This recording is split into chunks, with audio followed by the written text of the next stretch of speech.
there's always something in childhood that kind of, if you dig back and you've done a little bit of the work, that makes a little bit of sense to a certain extent, you know. Was it, you know, I mean, obviously growing up in a famous family, you know, your dad had some recorded stuff too, of course, of his, you know, some of his history. But what was it like for you with that? Because you really started pretty early on in life, jumping into this crazy business, you know, show business. I did. So do you think it was part of that way of growing up too that also played into it, created some of those insecurities, or? I think, well, I had a pretty normal childhood, except for, you know, traveling most of the world with Dad on his locations. You know, Right. he always put in his contract that the whole family would get plane tickets to. That's why my parents were married 62 Right. years. You know what I'm saying? So yeah, I played baseball. There was a group that was, you know, a couple years older than me that were close to me, you know, neighborhood guys that happened to be, you know, Rob Lowe, Sean Penn, Right.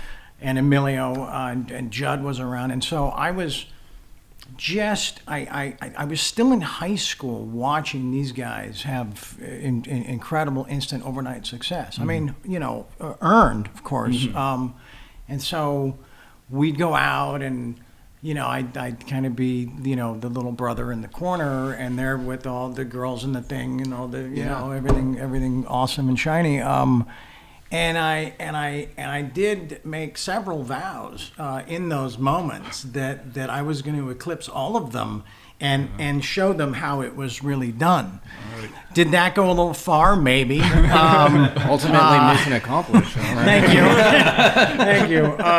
But so yeah, so it did ignite something in me that I maybe as an athlete that competitive thing. Sure. You know, but man, you can't warn anybody. You can't really tell someone what something's going to be like until they're actually in the middle of it. Yeah. You know, you can't.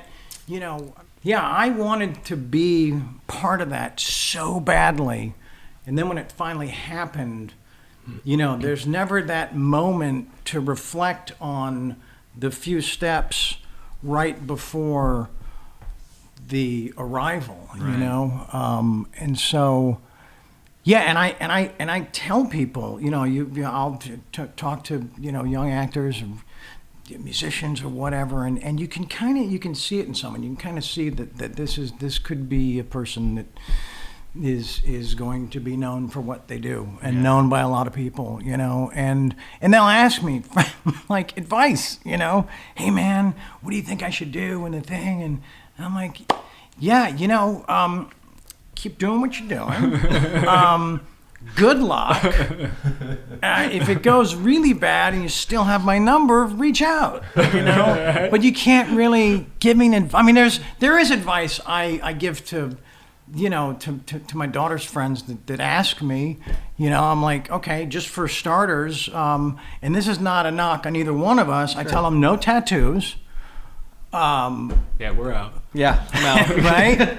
No tattoos, no cigarettes, no crack. You know, just